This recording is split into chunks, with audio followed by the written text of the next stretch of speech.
As the economy slowly reopens, Prestonsburg prepares for more traffic downtown at local businesses. A mother is not letting the pandemic slow down her efforts in keeping her son's memory alive.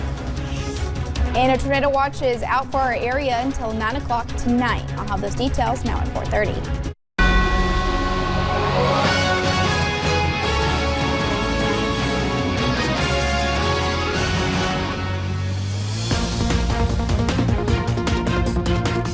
Good afternoon again. I'm Steve Hensley. Severe storms and flash flooding are possible through the evening hours. For the latest on this severe weather alert day, let's check in first with Chief Meteorologist Paige Noel, who's with me in the studio today. Paige? Yes, Steve. So we do have that tornado watch that was issued about an hour or so ago, and that goes until 9 o'clock. We haven't seen any issues yet, but once again, we still have a couple of hours on this watch heading into tonight. We'll go ahead and take you up to that map, though. You can see a really good portion of us here in eastern Kentucky are under this. It goes from Lexington to Moorhead, Hazard, Harlan, Bell County, London. You guys are all in this as we head into the next couple of hours. This is also new. The severe outlook was upgraded. The SPC has put almost all of us in that slight risk. Remember, that's a 2 out of 5 on the severe weather scale. So as those storms start to push closer into the mountains, it looks like they are going to become more on the severe side. So you see that line back towards Lexington, Danville, and you even see just a few severe thunderstorm warnings. It looks like a flash flood warning for parts of Lexington. So this is definitely going to start to pack a punch. We're going to watch these pop-ups as they start to move into our area over into Somerset. They've seen a few pop-ups this afternoon into parts of Laurel County, and as this line moves through, it'll become more severe. However, the main threat still is that flash flood watch that goes until 8 p.m. on Tuesday, as we are going to see heavy rain tonight continue throughout most of the day on your Tuesday. More details on that coming up in a little bit. All right, Paige, thank you. Some businesses reopened last week. Now more are slated to return this week. Retail shops are among them. Many will open their doors Wednesday. WYNT's Madison Pergram visited Prestonsburg, where downtown is a step closer to a busier summer. I'm here at Daffodil's Boutique in Prestonsburg, where they spend their days preparing to open their doors to the public for the first time in months. While they kept their doors closed, they continue to serve their customers with curbside pickup. An online presence was key to continue sales during this time. Kendra Baker, one of the owners, says she missed seeing her customers come into the store. I just can't wait to see people actually in here. It's just been so weird with just us just working in here and nobody else in here. It's been quiet. It's just been so strange, and I'm just looking forward to people actually coming in. Now, when they do open their doors to sell the variety of items they have here, they say things won't be exactly back to normal and they might look a little different. For now, in Prestonsburg, Madison Pergram, WYMT Mountain News. And we will have more on how businesses are preparing later this evening. Kroger is giving workers a thank you bonus for their dedication. Last week, company leaders announced plans to end the $2 an hour hero pay raise for frontline workers. Full-time employees will now get a one-time bonus of $400. Part-time workers will get $200. Meanwhile, the Letcher County Courthouse is set to reopen on Wednesday due to an executive order by Governor Andy Beshear back in March. Public buildings closed due to COVID-19 concerns. Now the courthouse is gearing up to welcome the community back once again. The Judge Executive's Office, Sanitation, Billing, County Court Clerk, and the PVA are the select offices set to reopen. Judge Executive Terry Adams says he is happy to get the courthouse back open again. I hated to close the courthouse to start with, but I'm glad that we have the doors open again, and we've had a lot of phone calls, people wondering when we're going to open, and I think we're ready. Adams says they are taking extra precautions by adding hand sanitizer at the entrance and wiping down the door handles often. The courthouse is providing staff with masks and does temperature checks as well. The class of 2020 has had their lives turned upside down, sent out of their schools and classrooms for the final 3 months of their high school careers. In Buckhorn, however, a 2-decade-long tradition continues. WYMT's Will Puckett explains. For more than 20 years, the graduating senior class here at Buckhorn High School has received Bibles. It is in memory of Brian Carroll, who died less than 1 year after he graduated from Buckhorn. His mother, Ginger, now continues his legacy by handing out Bibles to seniors, purple ones at that, to remind them to be strong in their faith and never forget a fellow alumni. In 2020, as COVID-19 has put everything in doubt, this year's senior class had one single question about their graduation. That's one of the first things that they ask. They look forward to getting those. Each year graduates do. They begin asking well in advance of when we have traditional graduation scheduled. Inside those purple Bibles, like all 20 years past, is highlighted Romans 10:13. Only this year's class gets a little special note from Ginger herself that simply reads, "Always find the good." This year's Buckhorn senior class will graduate like all the others Saturday from the Log Cathedral. In Buckhorn, Will Puckett, WYMT Mountain News.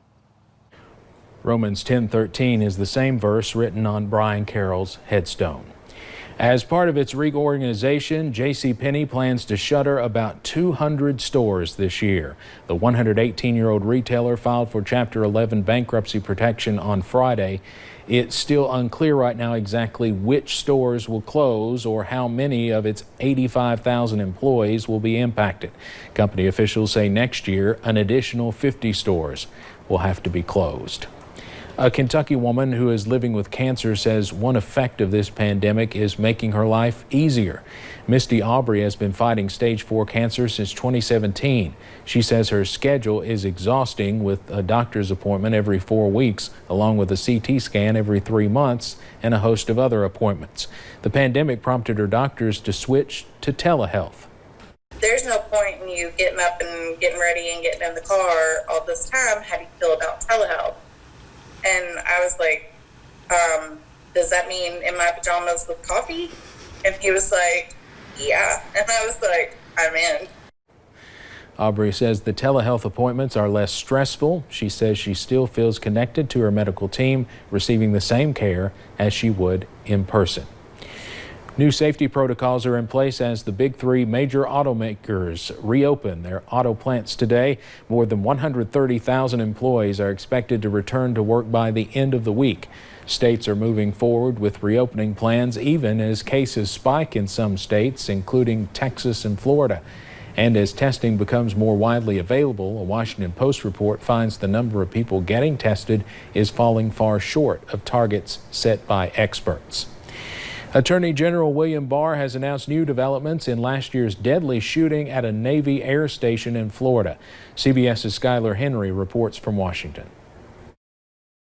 Attorney General William Barr praised FBI technicians who successfully unlocked 2 iPhones belonging to Mohammed al-Shamrani. The 21-year-old training at Naval Air Station Pensacola in Florida carried out an attack last December that killed 3 U.S. sailors and wounded 8 other Americans. The phones contained information previously unknown to us that definitively establishes al-Shamrani's significant ties to al-Qaeda in the Arabian Peninsula. Al-Shamrani, a member of the Saudi Arabian Air Force, was killed by a sheriff's deputy. After unlocking phones the gunman tried to destroy, federal investigators learned he spent years planning the attack and was radicalized as far back as 2015.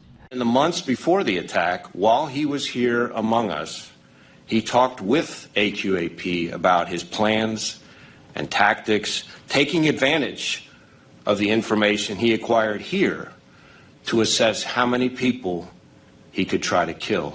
The Justice Department had asked Apple for help breaking the encryption on the phones and criticized the company for stalling its investigation. In cases like this, where the user is a terrorist, Apple's decision has dangerous consequences for the public safety and the national security, and is, in my judgment, unacceptable.